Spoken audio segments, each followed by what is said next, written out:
distantly related, calling her undignified, the tragic event that brought them closer together. The relationship between King Charles III and Sarah Ferguson has definitely had its ups and downs. Prince Charles found Sarah crass. The reality is that Sarah wasn't the only member of the royal family having an extramarital affair. Prince Charles faced his own press scandal. For years, Buckingham Palace has hidden more secrets than we can imagine. But now, at 76, King Charles is no longer keeping quiet. From loyal aides to longtime staffers, he's named 6 palace staffers he says he couldn't stand. And the reasons are as personal as they are surprising. What really went on behind those royal doors? Join us as we reveal the 6 Buckingham Palace staff King Charles reportedly hated the most. King Charles has appeared to briefly lose his patience and scold a guard during the American president's visit. The monarch seems to have tried to get the president to finish a conversation and failed to get him moving and directed his ire at the guard. Prince Andrew's staff. We begin at number 6 with a group that Charles wasted no time cutting off.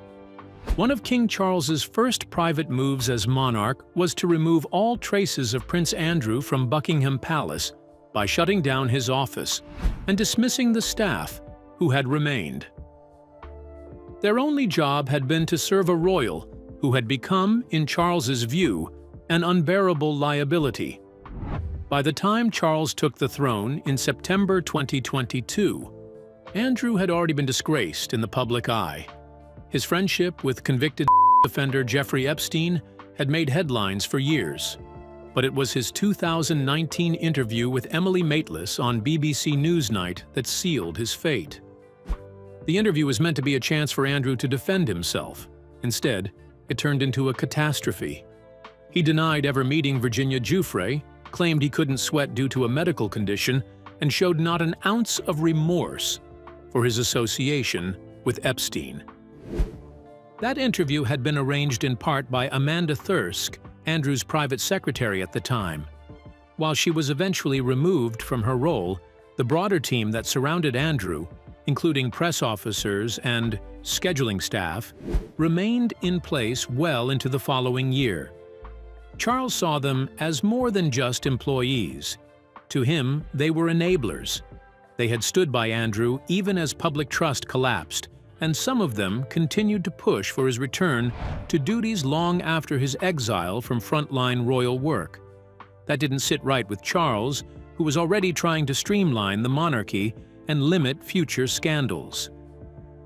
The Monday morning headlines say it all. Prince Andrew's attempt to explain his friendship with accused trafficker Jeffrey Epstein backfiring. The final break came in early 2023 when Charles made it clear that Andrew's team was no longer welcome at the palace. He didn't just shut down Andrew's office space inside Buckingham Palace, he also barred Andrew from using the palace as his official address. Staff were told to pack up and vacate. There were no second chances. Charles wanted Andrew out, and he wanted everyone associated with him out too. This wasn't just about bad optics. Charles had spent years rebuilding his own image after the fallout from his failed marriage to Princess Diana and the early unpopularity of his relationship with Camilla. He knew exactly how long it took to repair a damaged reputation. Andrew's team had failed to protect the crown and had instead made decisions that left the monarchy exposed. For Charles, that was inexcusable. Some of the staff had also been involved in Andrew's earlier years as the UK's Special Representative for Trade and Investment, a role he lost in 2011 after the first Epstein stories surfaced. During that time, he was already known for his arrogance, questionable friends, and lavish spending. His aides had a front-row seat to all of it. Charles believed they had chosen to stay silent or even support decisions that ultimately stained the family's name. So he acted. Without fuss and without ceremony, Charles cut the final cord between Buckingham Palace and Andrew's damaged legacy. Keep watching, because we're just getting started. Sir Clive Alderton. Sir Clive Alderton has served King Charles for nearly 2 decades and remains one of the few people trusted to manage the King's daily affairs. He controls Charles's schedule, oversees communications, approves public statements, and maintains relationships across government departments. In theory, he is indispensable. In practice, he has caused more friction inside the palace than anyone else still in the building. Alderton started his career as a British diplomat, working in cities like Paris and Madrid. He joined Charles's team in 2006 and quickly rose through the ranks. By 2015, he had become Charles's principal private secretary. When Charles became king, Alderton didn't just stay on, he tightened his grip. Those around the palace say nothing gets to the king without going through Clive first. He's the gatekeeper, and that's where the trouble begins. Several members of the royal household, including senior staff from Queen Camilla's side, have expressed growing resentment toward Alderton's influence. In 2023, it was revealed that he earned more than £205,000 per year. That figure raised eyebrows because it was more than double the salary paid to Sophie Densham, who served as Camilla's private secretary. Charles knew the numbers, he approved the salaries, but he also knew the impact this would have behind the scenes. People began to question whether Alderton had too much control, and some believed he was deliberately weakening Camilla's influence by limiting the reach of her aides. Things became even more complicated when Prince Harry released his memoir, Spare, in January 2023. Here it is, the cover of Prince Harry's book, one of the most anticipated in decades. It's called Spare and goes on sale January 10th. In the book, Harry described Alderton as a man who manipulated palace operations to protect Charles's image at the expense of others.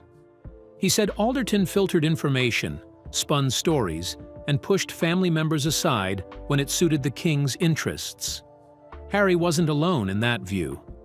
Several reports from insiders painted Alderton as a cold operator who knew exactly how to use his position to silence or sideline anyone he saw as a threat. While Charles may not have a personal grudge against Alderton, he certainly understands the problems his presence creates. The king relies on him, but at the same time, he recognizes the political damage that often follows in his wake. There have been tense moments between Alderton and other senior aides, especially during the early months of Charles's reign, when competing priorities clashed over how to handle Andrew, Harry, and even Camilla's growing public role. Still, Charles has not removed him. That says something. Alderton is effective, and for a monarch who has always surrounded himself with loyal operators, effectiveness often wins out over popularity. But behind closed doors, Charles has expressed concerns about how deeply involved Alderton becomes in family matters, not just public affairs.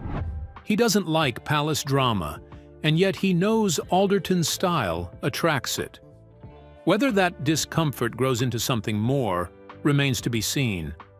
But even now, in his inner circle, Sir Clive Alderton remains a constant source of tension and a man Charles cannot quite afford to lose, but one he may never feel entirely comfortable with again. Stay with us, because things only get messier from here. Lord Christopher Geidt. Lord Christopher Geidt once sat at the very top of royal power. As Queen Elizabeth II's private secretary for over a decade, he shaped royal policy, handled government relations, and protected the crown's image during some of its most sensitive moments. But as Charles moved closer to becoming king, tensions between the two men grew deeper. Geidt had been the Queen's trusted voice, but Charles saw him as an obstacle, a figure who wielded too much influence and wasn't afraid to push back against the future king's ambitions. Geidt's background wasn't in ceremony or public relations.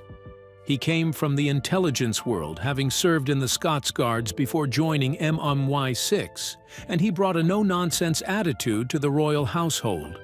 When he became the Queen's private secretary in 2007, he helped modernize internal operations and coordinated the response to major national events. That included everything from the 2011 wedding of Prince William and Kate Middleton. William Arthur Philip Louis, wilt thou have this woman to thy wedded wife, to live together according to God's law in the holy estate of matrimony? Wilt thou love her, comfort her, honor and keep her, in sickness and in health? To the handling of Prince Harry's growing media presence. He was organized, discreet, and fiercely protective of the monarch's authority. But Charles had his own way of doing things. As Prince of Wales, he often pushed the boundaries of constitutional neutrality. He lobbied ministers privately, wrote memos known as the Black Spider Letters, and built an ambitious charity empire that sometimes blurred the lines between personal belief and royal duty. Guyt reportedly didn't approve. He believed in keeping royal influence in the background. According to palace insiders, Charles resented being treated like a junior partner by a man he considered just another staff member. The tension reached its peak around 2017.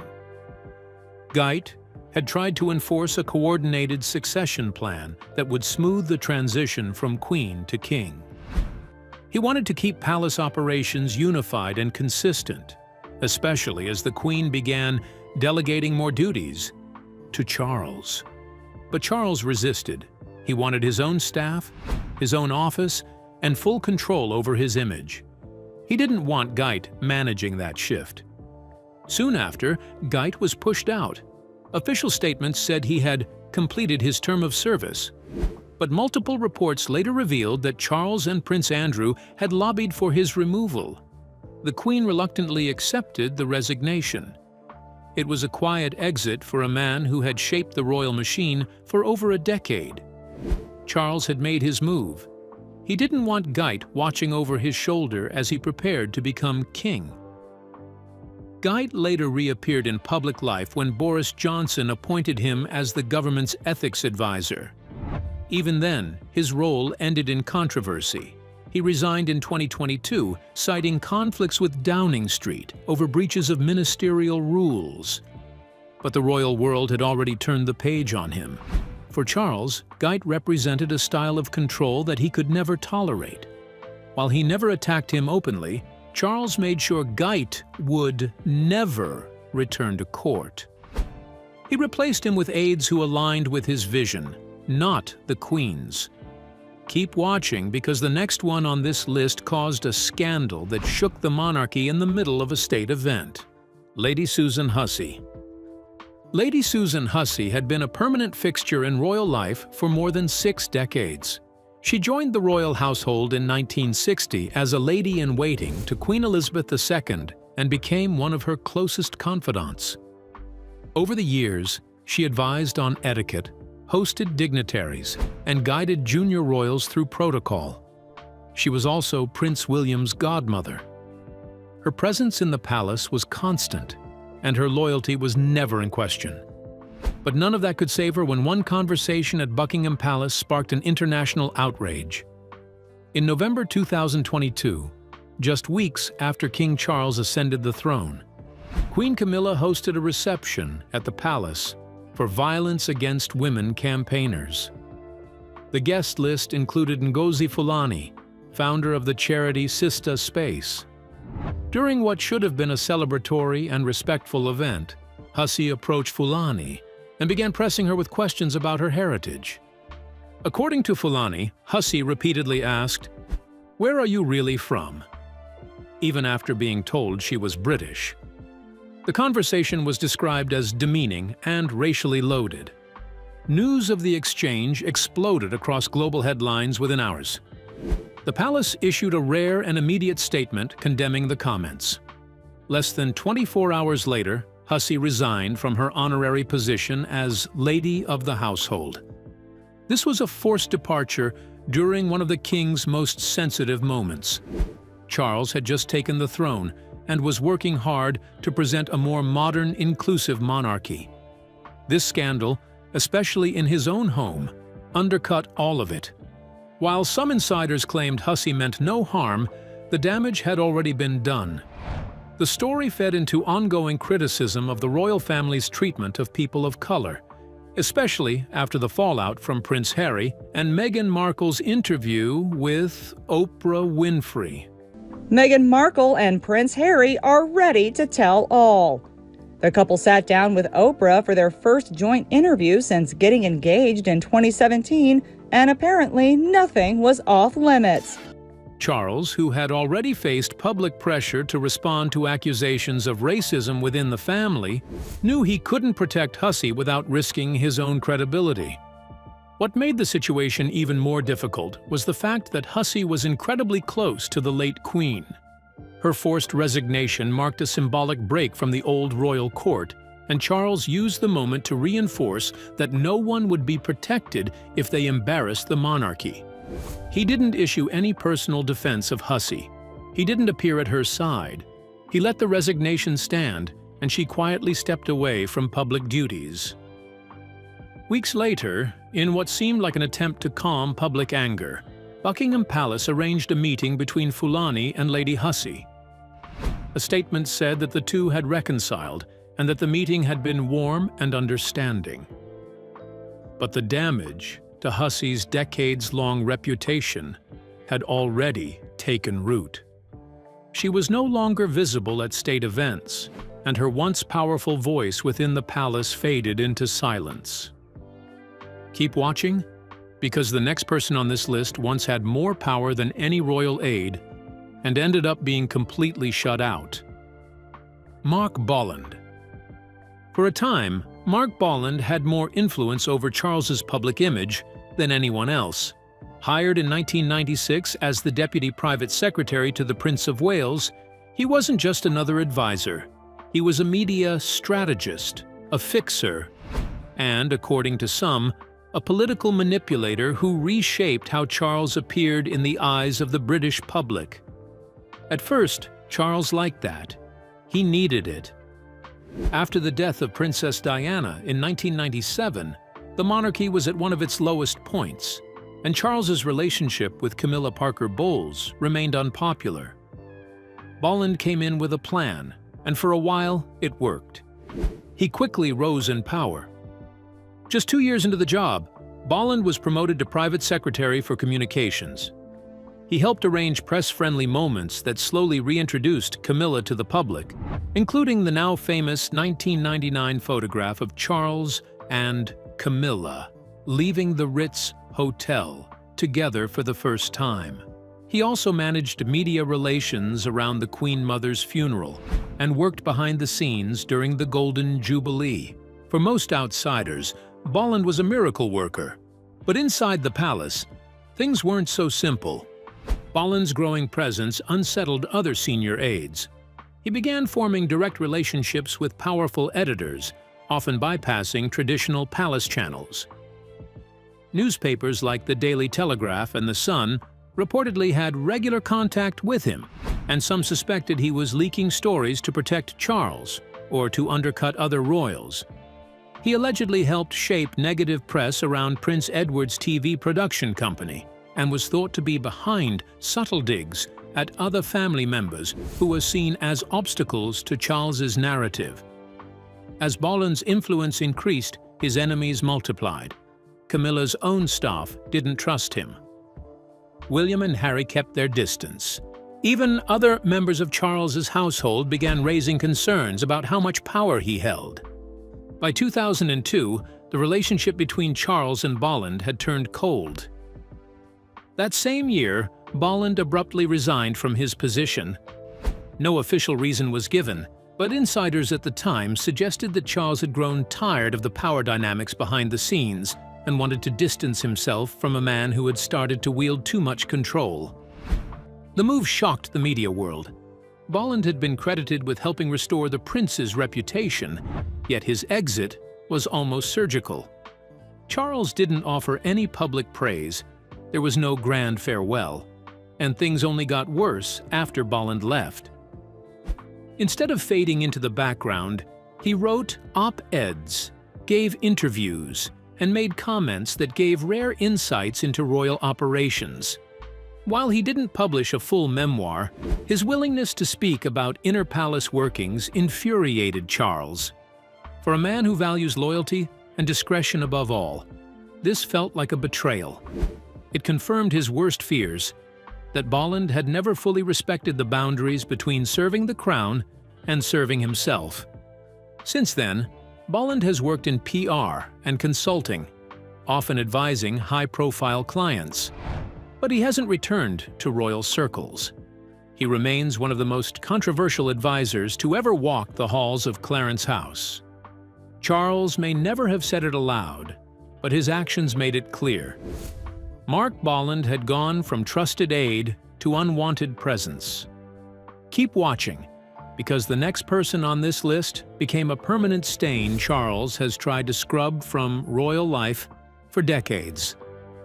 Sarah Ferguson. No one in the royal orbit has caused King Charles more prolonged frustration than Sarah Ferguson. Known to the public as Fergie, she entered the family in 1986 when she married Prince Andrew. From the start, Charles viewed her as brash, unpredictable, and far too eager to befriend the press. While the Queen tolerated her, and Prince Philip reportedly enjoyed her wit, Charles had little patience for what he saw as constant drama. Over the years, that opinion hardened into something closer to permanent disdain. The 1990s were especially rough.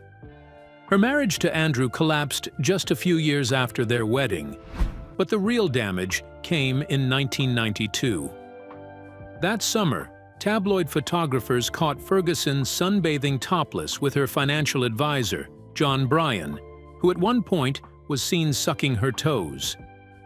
The images were splashed across front pages around the world. For Charles, already under scrutiny due to his troubled relationship with Diana, the scandal was beyond embarrassing.